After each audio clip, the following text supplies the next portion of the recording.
Hello everyone, welcome to Exam B. With Exam B you can prepare 50% faster. मेरा नाम है अश्विनी पुंडीर और मैं स्वागत करता हूं आपका हमारे इस यूट्यूब चैनल पर। सो गाइज, आज इस वीडियो में हम बात करने वाले हैं दो मोस्ट इंपॉर्टेंट एग्जाम के बारे में जो हर एक एग्री स्टूडेंट जो देखना चाहता है, जिनको क्लियर करना चाहता है, वो है आपका नाबार्ड और वो है आपका एएफओ। सो वीडियो को स्टार्ट करने से पहले एक थॉट से शुरुआत करते हैं। If you aim higher than you expect, you could reach higher than you dreamed. ये अपने आप में एक बहुत बड़ा सेंटेंस है, बहुत बड़ा इसका मतलब है। ठीक है, सो यहाँ पर जो ये एम हाई करने वाली चीज है और जो आप जो अपने सपना देखा है जो बड़ी चीज का, वो ये है कि आप अगर आप बहुत बड़ी चीज के लिए अगर आप चाहते हैं, है ना, सो जितना आपने सोचा है उससे आपको ज्यादा ही यहाँ पर जो है वो मिलेगा। और यही हमारा इस वीडियो को मैं यहाँ पर इसको सार करना चाहूंगा, क्योंकि यहाँ पर हम बात कर रहे हैं आपके दो एग्जाम के बारे में। वो है आपका नाबार्ड ए, नाबार्ड ग्रेड ए एंड आपका एएफओ 2025। सो यहां पर क्या होने वाला है, आप जानते हैं कि नाबार्ड का जो एग्जामिनेशन है वो एएफओ से पहले होता है, राइट। नोटिफिकेशन वो पहले आएगा, एग्जाम वो पहले हो जाएगा एंड एएफओ आपको जो है वो दिसंबर में या फिर नवंबर में आपका जो आपका ये शेड्यूल होता है। ठीक, अब इन सब के बीच में अब इन दोनों को अगर मैं एक साथ लेकर चलूं तो वो कहीं ना कहीं चल पाना मुश्किल है। बट हाँ, अगर मैं बहुत अच्छे से अगर मैं नाबार्ड की तैयारी करता हूं, सो आपकी इसी प्रिपरेशन में आप एएफओ का जो प्रीलिम्स होता है, जो अपने आप में एक बहुत बड़ी आपके सामने एक दुविधा होती है, आप उसको पार कर सकते हैं। वो कैसे कर सकते हैं, आइए चलिए बात करते हैं इस बारे में।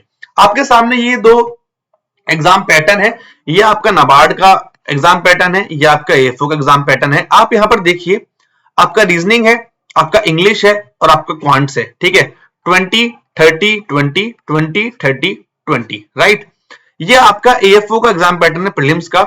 English 50 question 25 marks, reasoning 50 question 50 marks, quants 50 question 50 marks. ठीक है, अब यहां पर आप एक चीज समझने वाली बात क्या है कि यार, अगर मैं रीजनिंग, इंग्लिश और क्वांट्स अच्छे से अगर मैं तैयार करता हूं, अगर मैं अच्छे से भी तैयार नहीं कर रहा हूं और अगर मैं इतना पार्ट कवर करता हूं कि मेरी सिर्फ कट ऑफ क्लियर हो जाए, सो आप उन टॉपिक्स को उठाइए जो आपको एएफओ में आपको फिर से वो ना पढ़ने पड़े। मतलब अगर आप नाबार्ड के प्रीलिम्स की तैयारी कर रहे हैं, तो आपको एएफओ के प्रीलिम्स की तैयारी आपको बिल्कुल जीरो से ना करनी पड़े। ये चीजें आप कर सकते हैं। अब वो कैसे करते हैं, आइए देखते हैं।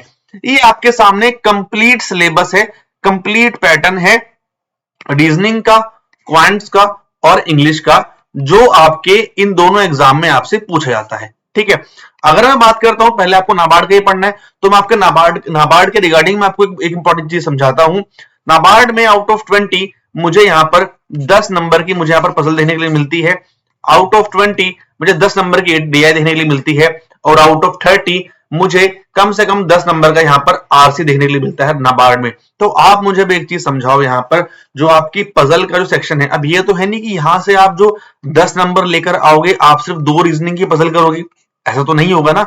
सो मेरा जो एक मोटिव है यहां पर आपको समझाने का कि अगर आप नाबार्ड के लिए तैयारी कर रहे हो और आपको रीजनिंग पढ़नी है, सो सीटिंग अरेंजमेंट एंड जो पजल वाला पार्ट है उसको आप अभी से, आज से इतने अच्छे से पढ़ना आप स्टार्ट कर दो। ठीक है, इसको आप इतना खत्म कर दो कि 10 नंबर आप यहां पर बहुत इजीली लेकर आ जाओ। और ये जो आपका पूरा 10 नंबर है, ये वही आपके आउट ऑफ 50 में से, अगर मैं जो आपकी 5 या 4 पजल जो आती है ना 20 मार्क्स की, वो आपको फिर तब ना करने की जरूरत पड़े। फिर जब आपका एग्जाम पास आएगा, आप सिर्फ इन बिजनेस टॉपिक पर ध्यान दो और ये टॉपिक आपके 15 से 20 दिनों में कवर हो जाएंगे। ठीक है, ये बात सुनने में आपको बहुत आसान लग रही होंगी, बट अगर आप इस पे आप आज से अमल करते हैं, इस पे अगर आप आज से चलते हैं, सो मेरी बात मानिए, आपसे 6 महीने बाद, 8 महीने बाद आपको बहुत हेल्प मिलने वाली है। सेम पैटर्न फॉलो कीजिए आप डीआई के साथ, सेम पैटर्न फॉलो कीजिए आप सिंप्लीफिकेशन अप्रोक्सीमेशन के साथ। ठीक है, आज से पढ़ना स्टार्ट कीजिए, सिर्फ डीआई, सिंप्लीफिकेशन, अप्रोक्सीमेशन और सीरीज, ये तो खैर एक में आ जाएगा। डीआई, सिंप्लीफिकेशन, अप्रोक्सीमेशन और आपका जो सीरीज होता है, ये आज से पढ़ना स्टार्ट करो। इससे आपकी ये वाली कट ऑफ भी क्लियर होगी और आपको एएफओ में बहुत हेल्प मिलेगी। And same thing goes with reading comprehension. सिर्फ रीडिंग कॉम्प्रिहेंशन आप अच्छे से पढ़िए यहां पर, अभी से आप इसकी मेहनत करोगे, सो आपके वहां पर 20 नंबर एएफओ में 20 नंबर जो है, मतलब 20 क्वेश्चन जो है आपके, सो क्योंकि ये तो आपका आधे नंबर का क्वेश्चन होता है, उसमें आपको बहुत हेल्प मिलेगी। सो ये 3 टॉपिक ऐसे हैं, ये 3 चीजें ऐसी हैं जिनको आप अगर अभी से पढ़ना स्टार्ट करेंगे, सो आगे आपको बहुत हेल्प मिलने वाली है। अब आपको लग रहा होगा सर आप बहुत फालतू की बात कर रहे हैं, पर भाई ये फालतू की बात नहीं है, बहुत लॉजिकल बात है। इस चीज को अभी तक आपका सिलेक्शन क्यों नहीं हो रहा? इस बार नया साल स्टार्ट हो रहा है, अभी से प्रिपरेशन करने की सोचो। ये टॉपिक्स आपके हो गए हैं, अगली वीडियो में मैं आपको टाइम टेबल भी समझा दूंगा कि आपको चीजें पढ़नी कैसे हैं। ठीक है, आप कमेंट करना कि नेक्स्ट वीडियो में आपको टाइम टेबल चाहिए क्या, उसी के अकॉर्डिंग फिर मैं, क्योंकि देखो यार एक मोटिवेशन होता है हमारे लिए भी कि आप कुछ कमेंट कर रहे हो तो मैं ही फिर आगे आपके लिए और उस हिसाब से फिर मैं मेहनत करूं। बट आप देखो उसको एक बार, फॉलो करो इस चीज को, कम से कम 15-20 दिन फॉलो करो। ठीक है, मैं नहीं कह रहा आप आज कमेंट कर दो, 15-20 दिन फॉलो करो, इसको देखो और आपको अच्छा लगेगा। ठीक है, आप कमेंट करना, फिर मैं इसका एक प्रॉपर सिर्फ क्यू और एक बार टाइम टेबल भी आपके लिए आऊंगा, जो आपको दोनों एग्जाम में जो है वो हेल्प कर देगा, और आपको at the end of the, जब आप एग्जाम का पास होना, आपको उतनी दिक्कत नहीं आएगी इस चीज में। ठीक है, सो यही था इस वीडियो में आपको बताने के लिए, समझाने के लिए।